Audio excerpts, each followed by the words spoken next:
김양재 목사님이 쓴 문제 아는 없고 문제 부모만 있습니다 라는 책이 있습니다. 이 책을 보면 이 사춘기 아들, 딸들에 대해서 아주 재미있는 그 표현을 하고 있습니다. 이 표현 내용이 이렇습니다. 이 상품은 국내 자체 제작 상품으로 처음에는 순수하고 착하여 애완용으로 예쁘게 키워보려고 했습니다. 그런데 날이 갈수록 사나워지고 성질이 더러워집니다. 라면 같은 인스턴트를 좋아하고 특히 고기를 좋아합니다. 공부할 때에 제일 비리비리하고 게임할 때는 빛이 납니다. 이 물건의 특징은 하라는 것은 절대 안 하고 하지 말라는 것만 골라서 하는 것입니다. 종류에 따라서는 외모에 관심을 두기도 하고 이성에 관심을 갖기도 합니다. 툴툴거리고 말대꾸를 잘하며 대들 때는 어느 명수에게도 뒤지지 않습니다. 그야말로 스릴 만점입니다. 일상이 따분하고 지루하고 재미없으신 분들 이 물건 한번 구매해 보십시오. 구매 즉시 이 물건이 스트레스를 팍팍 주기 때문에 심심할 겨를이 없을 것입니다. 대신 팍팍 넓습니다. AS는 안 되고 반품은 절대 불가입니다. 덤으로 남편도 끼워드려요. 자매품 시어머니도 있어요. 뭐 이런 그 내용의 그 글인데, 자, 여러분 이 자녀를 키워본 사람이라면 위의 글이 어느 정도 다 이 공감을 여러분 할 것입니다. 이 자녀를 키우는 것이 결코 만만치 않다는 그런 그 내용입니다. 그런데 김양재 목사님은 그녀가 쓴 이 문제 아는 없고 문제 부모만 있습니다 라는 그 책을 보면 결론은 이것입니다. 문제 아는 없다는 겁니다. 단지 문제 부모만 있을 뿐이다. 이 결론입니다. 자, 여러분 오늘 내가 자녀들에게 열심히 참 좋은 거 해주고 또 자녀들 위해서 희생했는데 이럴 수 있느냐? 자, 이런 말을 해도 이건 할 수 없습니다.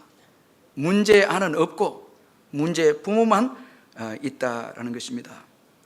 그러면 그 책을 보면 이 김양재 목사님이 제시하는 좋은 부모는 어떤 부모인가? 그 책을 보면 자녀들에게 잘해주는 부모가 아니라 하나님을 가장 귀하게 여기는 모습을 보여주는 부모, 이 좋은 부모라는 것입니다.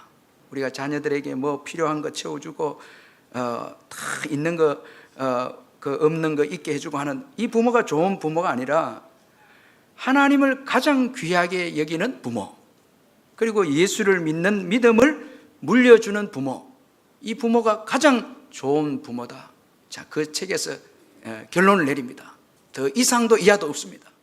뭐 우리 자녀들 위해서 믿음 생활 잘하면 공부도 잘하고 세상에 지위도 얻고 또 그렇게 되면 아주 풍족하게 살 것이 아니냐, 이런 내용도 없습니다. 오직 예수 잘 믿는 거예요.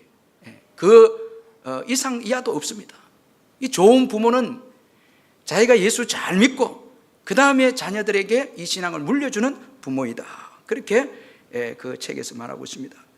김양재 목사님은 성경에 나오는 이 엘리 제사장은 아들들을 잘 먹이고 잘 키웠지만은 아들들은 하나님이 죽이기로 작정할 만큼 악한 인생을 살았다. 그렇게 말씀하고 있습니다. 부모가 하나님보다 돈과 쾌락을 중히 여겼기 때문에 부모가 살아온 결론으로 악하고 음란한 자녀가 나왔다. 또 그렇게 결론을 맺고 있습니다. 그러면서 그 교회 어느 집사님을 소개하고 있는데, 이 집사님은 이제 고등학교 1학년 때에 아버지를 잃었습니다. 그리고 이제 결혼했습니다. 그러니까 이제 자녀가 태어났는데 최고 자녀들에게 그가 아버지에게 사랑을 받지 못했기 때문에 이 자녀들을 내가 정말 사랑을 많이 줘야 되겠다, 좋은 아버지가 되어야 되겠다, 그렇게 생각하고 이 집사님은 주말만 되면 자녀들을 데리고 산으로 들러 다니면서 이제 다양한 경험을 쌓게 해 주었고 또 친밀감도 가지게 해 주었고 또 아버지가 그들을 위해서 시간을 많이 낸다라는 것을 또 보여주었습니다. 그런데 고집이 센 딸이 중학교 입학하더니 사춘기와 이 무기력증이 와서 반항하기 시작했습니다. 급기야는 학업을 중도에 포기했습니다. 아이는 정신과 상담을 받게 되었습니다. 그 집사님은 이런 일을 겪고 난 후에 그는 이렇게 고백했습니다. 하나님께서 내게 주신 자녀들에게 나의 힘과 능력으로 무엇을 채워주기보다 예수님을 생각함으로 삶으로 본을 보이는 좋은 아버지가 되고 싶습니다. 그렇게 고백했습니다. 이 딸이 엄청난 이 고난을 그에게 가져다 준 결과 그는 깨어졌고, 그리고 자기 힘으로는 좋은 아버지가 될 수 없다는 것을 결론 내렸습니다. 그래서 이제 예수님께 맡기고 또 자신이 먼저 예수 닮는 아버지가 되어야 되겠다. 이게 그의 결론이었습니다.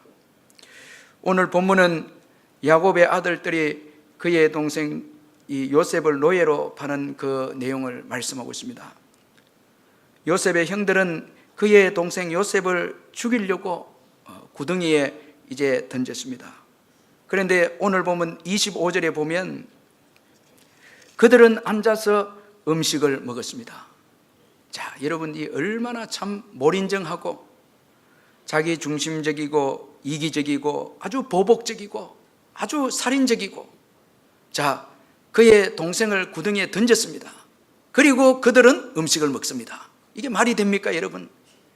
자, 여러분, 오늘 우리의 형제들 간의 관계를 한번 돌아보십시다. 자, 어떤 가정에는 이 물질 때문에 형제 간이 이거 이웃보다 더 악한 관계가 되었습니다.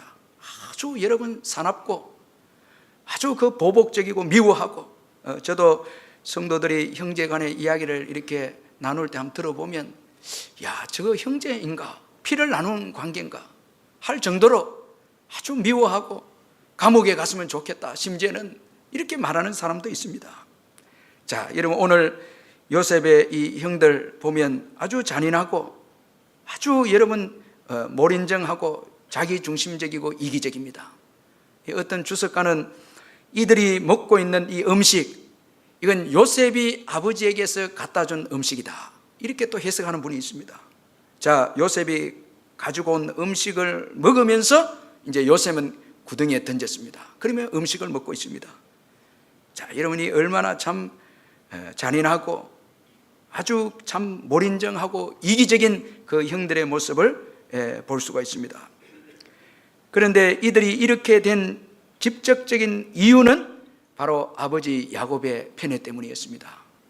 이 편애 때문에 동생을 미워하고 죽이겠다. 자, 여러분, 이게 얼마나 참 이 편애가 무서운 것입니까? 창세기 37장 3절 4절에 보면 요셉은 노년에 얻은 아들이므로 이스라엘이 여러 아들들보다 그를 더 사랑하므로 그를 위하여 채색옷을 지었더니 그의 형들이 아버지가 형들보다 그를 더 사랑함을 보고 그를 미워하여 그에게 편안하게 말할 수 없었더라. 그렇게 말씀합니다. 자, 이 편애 때문에 요셉의 형들은 요셉을 살인하려고 했습니다. 죽이겠다는 것입니다. 이게 편애가 주는 아주 무서운 것입니다. 어느 인기 개그 우먼이 이 청소년들 이 고민을 나누는 프로그램에 나와서 이런 말을 했습니다. 언니 중에 하나가 공부를 잘해서 의사까지 되는 바람에 나머지 형제들은 다 환자가 되어버렸다는 거예요. 자, 여러분, 그 집에서 이제 의사가 한 명 나왔습니다. 부모가 아주 칭찬을 하고 사랑합니다. 또 친척들도 사랑하니까 이제 그 동생들은 다 열등의식을 갖게 되고, 이건 뭐 정신적으로 다 환자가 되어버린 거예요. 다 비교하고 하니까 이 편애 때문에 결국은 본인들이 다 환자가 되어버린 거예요. 자, 여러분, 오늘 이 요셉의 아버지 야곱의 이 편애 때문에 그의 아들들을 무서운 살인자로 만들었습니다. 자, 여기서 우리가 중요한 교훈을 한 가지 받아야 될 것은 사랑받지 못하면 사랑할 수 없다는 것입니다. 자, 지금 요셉의 그 형들 사랑받지 못했습니다. 자, 그러니 사랑을 줄 수도 없습니다. 요셉에게 사랑을 줄 수 없습니다. 받은 것이 없기에, 아버지로부터 받은 것이 없기에 또 요셉에게 주는 것도 없다라는 거예요. 제가 아주 중요합니다. 자, 여러분, 야곱이 그 요셉의 형들을 사랑하지 않았을까요? 3절 우리 같이 한번 더 읽어보겠습니다. 뜻을 생각하면서 한번 읽어보겠습니다. 3절 한번 읽어보겠습니다. 시작.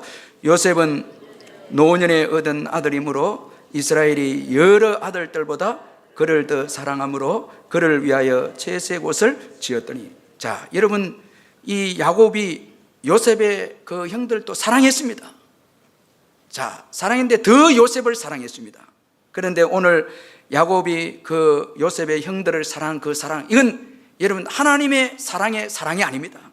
이건 자기 사랑인 것입니다. 자, 여러분, 오늘 우리 자녀들, 부모된 우리들이 하나님의 사랑을 받아서 그 사랑을 자녀들에게 주지 못하면 여러분, 우리 자녀들은 사랑할 수 없는 자녀들이 되는 것입니다. 자, 여러분, 오늘 그래서 부모인 저와 여러분들이 먼저 하나님의 사랑을 받는 것이 중요합니다. 너무너무 중요합니다. 이 사랑 받지 않으면 이건 본성적 사랑이 나옵니다. 이건 이기적 사랑입니다.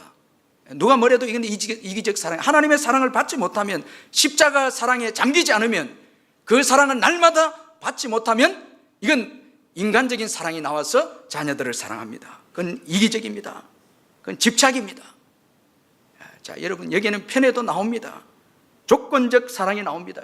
뭐 이 아들은 이래서 좋고 저 딸은 저래서 좋고, 이 조건적 사랑이 나옵니다. 자, 여러분, 오늘 우리가 주님의 사랑을 받는 거, 참 이거 중요합니다. 부모님들이 주님의 사랑, 십자가의 사랑에 잠기는 거 아주 중요합니다. 제가 어제 말씀을 준비하면서 기도하면서 우리 자녀들에게 가장 중요한 게 뭘까? 이건 사랑입니다. 여러분, 주님의 그 사랑으로 사랑해 주는 겁니다. 그 사랑이 가장 필요한 것입니다. 자, 여러분, 십자가의 사랑으로 우리가 하나님께로부터 받은 그 사랑으로 자녀를 사랑할 때 자녀들에게 주어지는 두려움이 떠나갑니다. 사랑은 두려움을 내쫓습니다.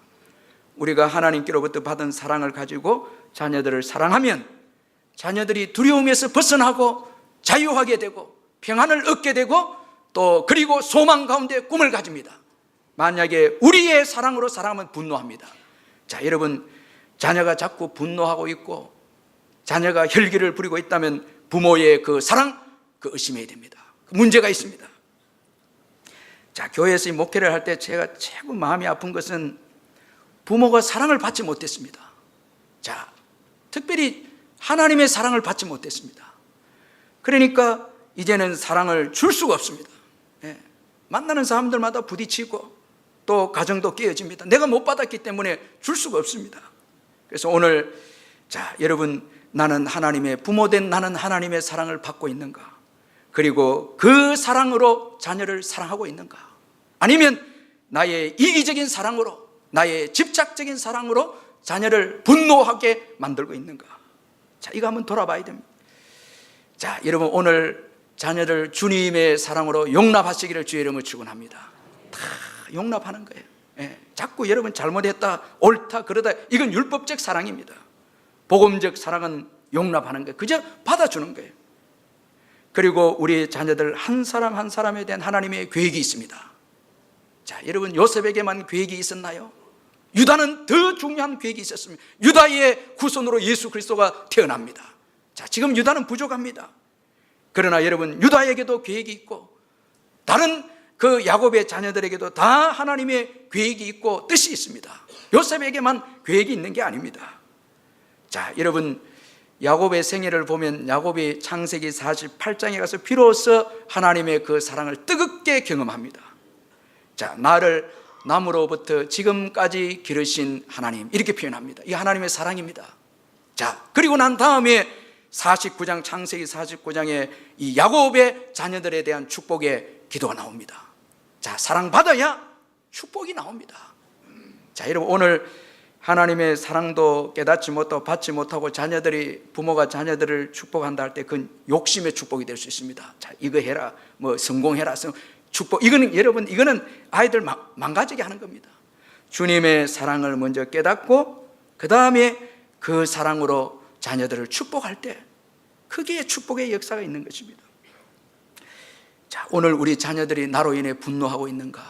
자, 여러분, 사랑은 무례히 행치 않습니다. 여러분, 자녀들 우리의 것이 아닙니다. 내 마음대로, 여러분, 그들의 동의도 없이 마음대로 이거 하라 저거 하라 그런 말 하면 안 됩니다. 대화하고 그들을 이해하고 그들 편으로 다가가야 합니다. 그래서 예수님의 그 온유한 사랑으로 사랑해야 합니다. 거기에 자유가 있습니다.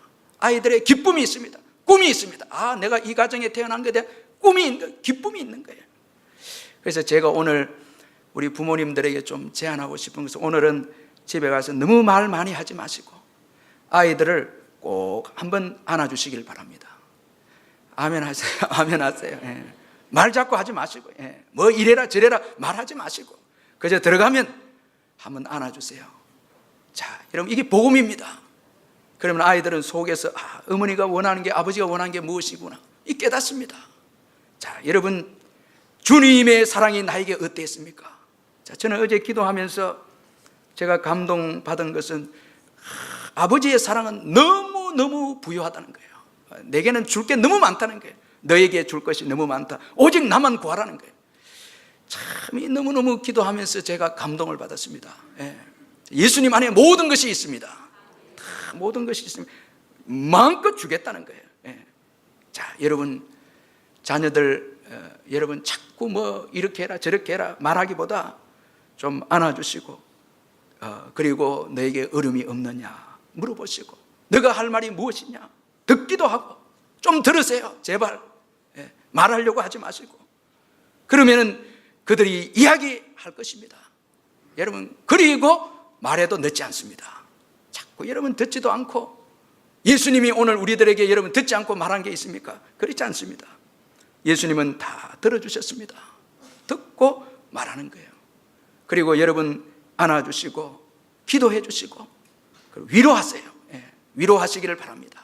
걱정하지 말라고, 너를 인도하신다고 여러분, 그리고 조급하지 마시길 바랍니다. 자, 여러분, 이 아이는 이래서 늦을 때가 있고 저 아이는 저래서 빠를 수가 있습니다. 왜 여러분 우리의 기준으로 자꾸 늦다고 정죄하고 판단하고 그렇게 합니까? 그렇게 하면 안 됩니다. 다 어떤 아이는 늦게 은혜를 받고 큰 인물이 될 수 있습니다. 다 그렇게 될 수 있습니다. 조급하지 말고 기다리지 말고 만들려고 하지 말고 사랑하시기를 바랍니다. 사랑이 필요합니다. 자, 사랑받지 못하니까 죽이려고 합니다. 오직 미움입니다. 오직 살인입니다. 여유도 없습니다. 요셉에 대한 관용도 없습니다. 자, 여러분, 이거 어떻게 되겠습니까?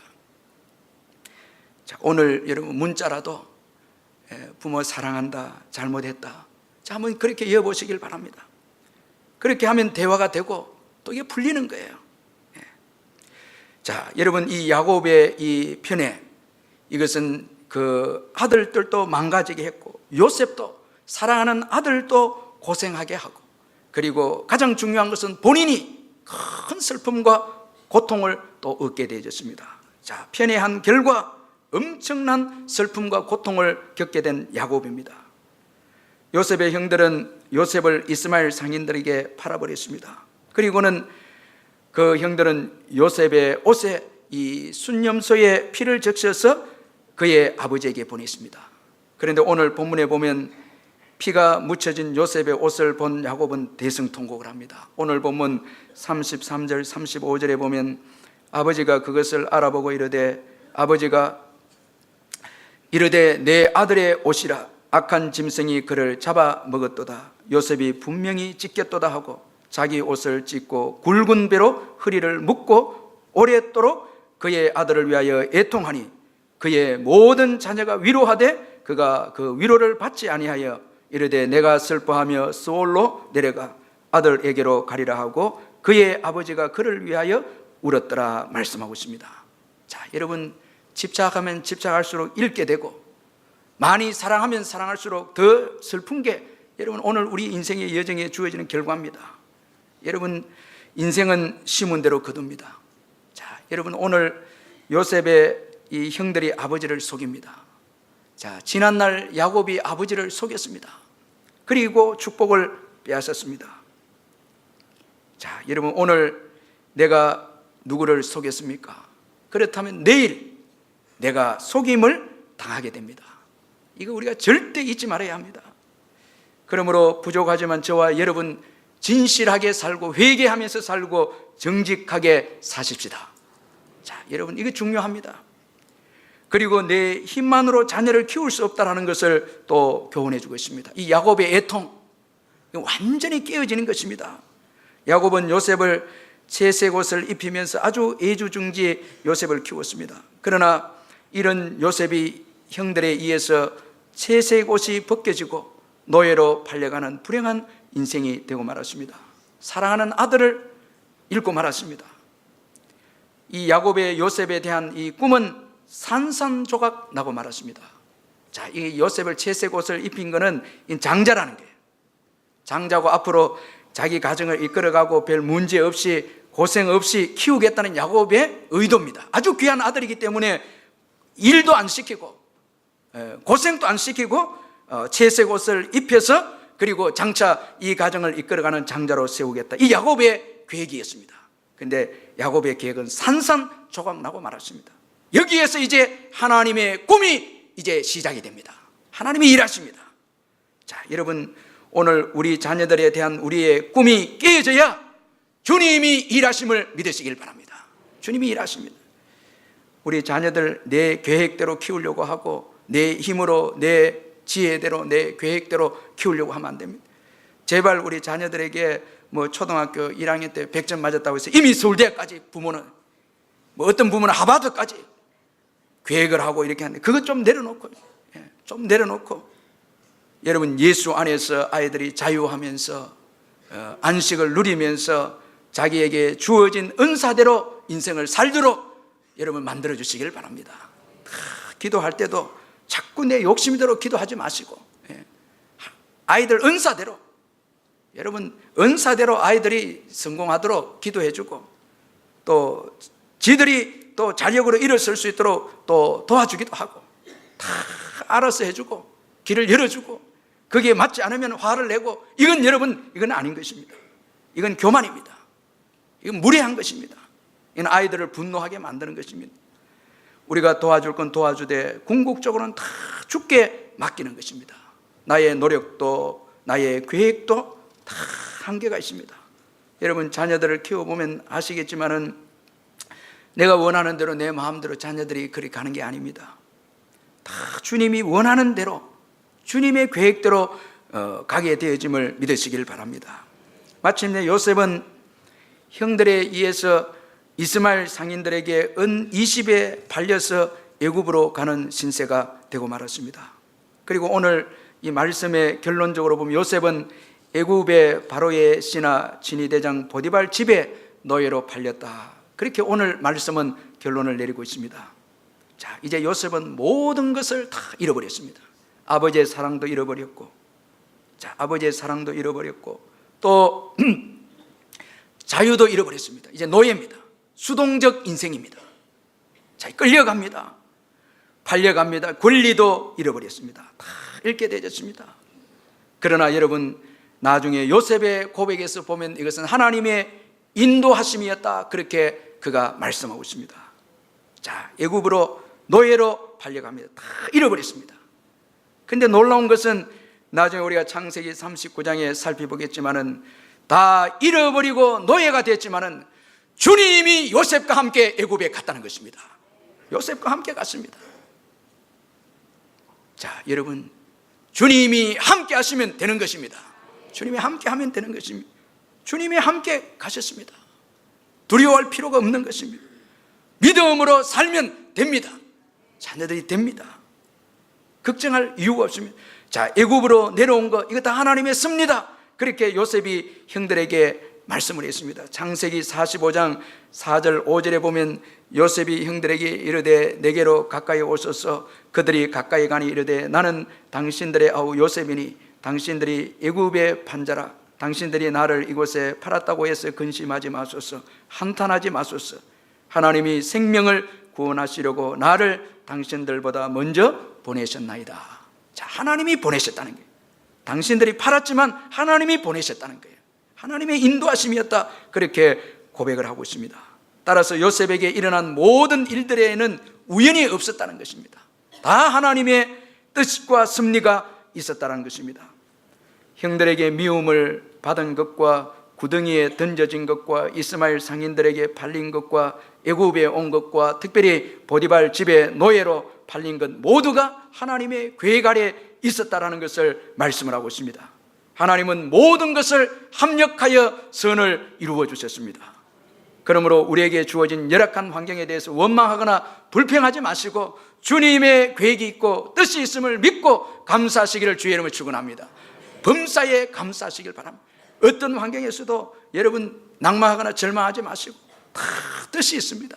하나님께서 합력하여 선을 이루어 주실 것입니다. 유익되게 해 주실 것입니다. 범사에 감사하시길 주의 이름으로 축원합니다. 감사하는 거예요. 모든 환경에 대해서 감사하시길 바랍니다. 여러분 이 애굽으로 갔더라. 이 애굽은 여러분 요셉이 애굽의 총리가 되는 아주 중요한 그 국가이고 장소입니다. 다 하나님께서 원하시는 대로 하나님께서 인도하셨다라는 것입니다. 자, 여러분 하나님의 이 꿈이 우리들을 복되게 해준다는 것을 또 결론적으로 오늘 이 요셉을 통해서 우리에게 교훈해 주고 있습니다.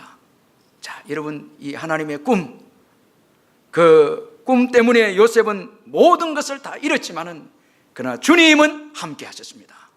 함께 애굽으로 가셨습니다. 비전이 있는 인생, 주님이 주신 꿈이 있는 인생, 주님이 함께 하십니다.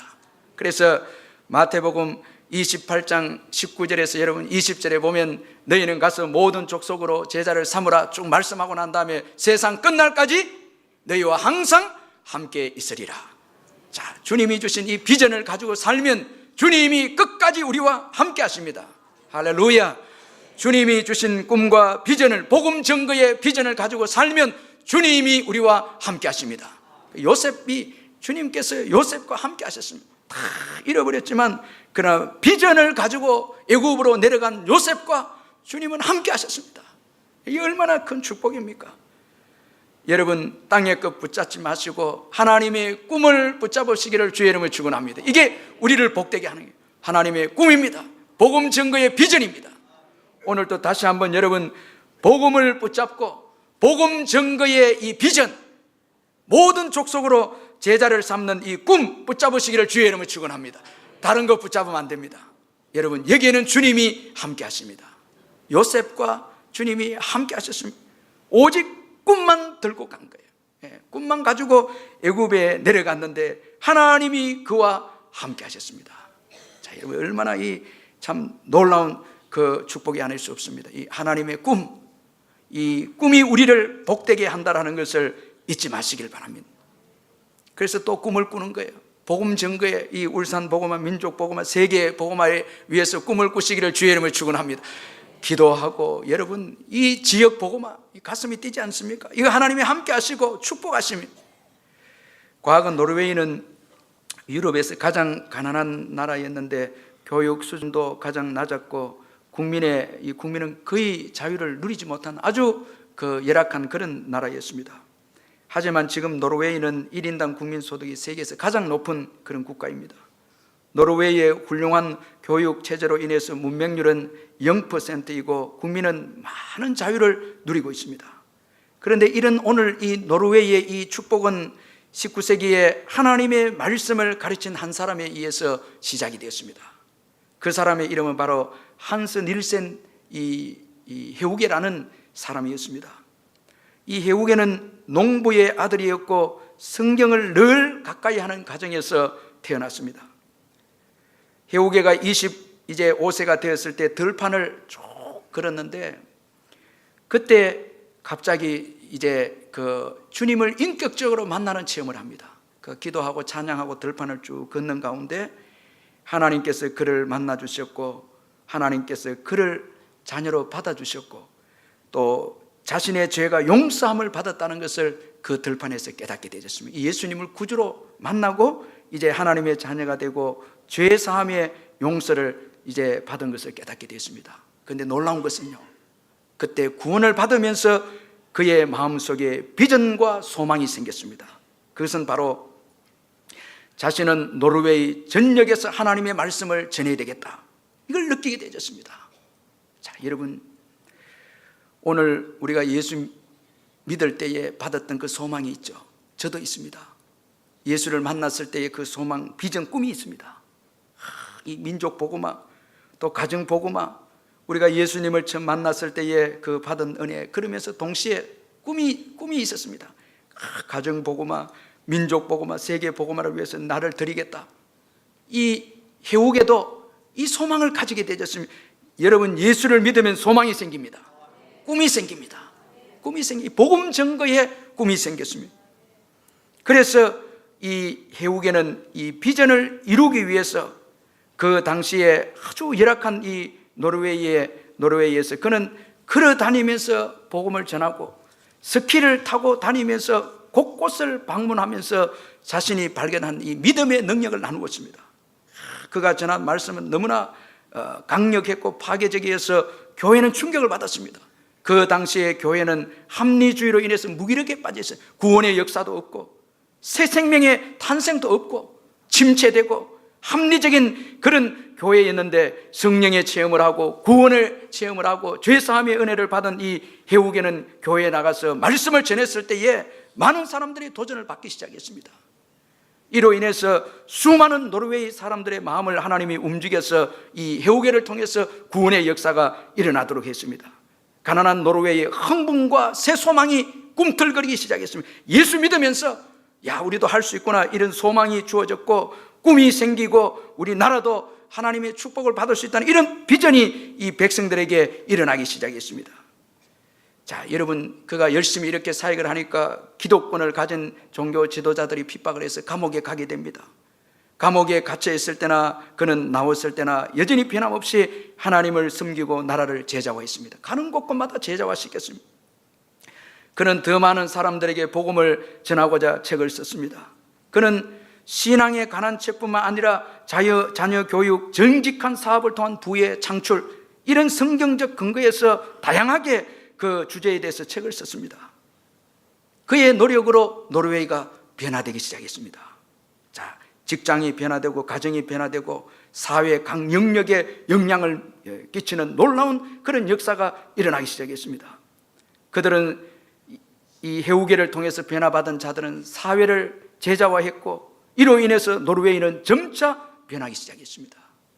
저는 이 글을 읽으면서 저와 우리 성도들이 주님께 받은 이 은혜들을 불과 같이 다시 회복해서 모든 사람들을 전도하고 우리가 울산 복음화 위해서 전도하고 제자를 삼고, 아멘, 제자를 삼고 이런 마음들이 불과 같이 다시 우리가 기도의 운동이 일어나고 성령의 역사들이 일어나고 헌신하고 복음을 위해서 예수 전하는 이 복음을 위해서 헌신한 일들이 불과 같이 일어난다면 저는 그를 통해서 우리가 복을 받고 이 도시가 복을 받게 될 줄로 믿습니다.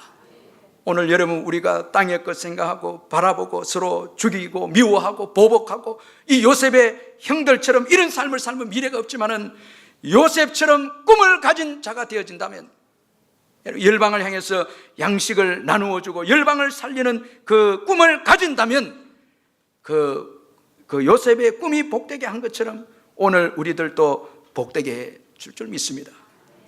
복음만이 우리를 살립니다. 자, 복음을 꿈꾸십시다. 예수를 꿈꾸십시다. 제자화하십시다. 전도하고 제자화하고 기도하고 성령 운동을 하십시다. 이것만이 우리가 살 길입니다. 여러분, 땅의 것을 붙잡기보다 우리가 예수 믿을 때 주었던 소망, 전도의 소망, 제자와의 소망, 이걸 붙잡고 다시 일었을 때에 주님은 우리와 함께 하셔서 일하실 줄 믿습니다. 그 꿈이 우리를 복되게 하는 것입니다. 여러분, 믿음으로 다시 비전을 가지고 일어나십시다. 우리가 꿈을 가지고 다시 일어나는 것입니다. 새벽에 기도하고 저녁에 기도하고 말씀을 가르치고 우리가 제자화를 삼고 우리가 이 복음을 전할 때에 기근 중에 여러분, 그 요셉의 가족과 그 애굽과 온 세계를 요셉이 살린 것처럼 오늘 기근 중에 있는 이 세상을 우리가 살리게 될 줄 믿습니다. 오직 예수 그리스도의 복음입니다. 여러분, 처음 예수 믿을 때 어떤 꿈을 꿨습니까? 지금 아직도 그 꿈을 꾸고 있습니까? 아니면 포기해버렸나요? 너무 핍박이 오고 너무 환난이고 먹고 살고 어려워서 힘들고 기도해도 안 되고 좌절되고 낙심돼서 그 꿈을 내려놓고 있습니까? 그렇다면 다시 붙잡으시길 바랍니다. 다시 붙잡으시길 바랍니다. 오직 예수 그리스도의 복음의 그 비전입니다. 그 꿈을 다시 붙잡아야 합니다. 다 붙잡고 눈물로 기도해야 합니다. 그렇게 할 때에 그 꿈은 반드시 이루어질 줄 믿습니다. 우리를 복되게 하는 복음만이 여러분 이 지금 어려운 때를 살리는 것입니다. 예수만이 이 어려운 시대를 살릴 수 있는 분이십니다. 아멘. 예수만이 살릴 수 있습니다. 다시 지난날 우리를 흥분케 하고 우리를 여러분 이 강렬하게 흥분하게 했던 이 복음에 대한 비전, 이거 다시 우리가 가져야 됩니다. 여기에 소망이 있습니다. 우리 말씀 기억하면서 한번 기도하겠습니다. 사랑의 하나님 아버지, 감사합니다. 아버지, 다시 한번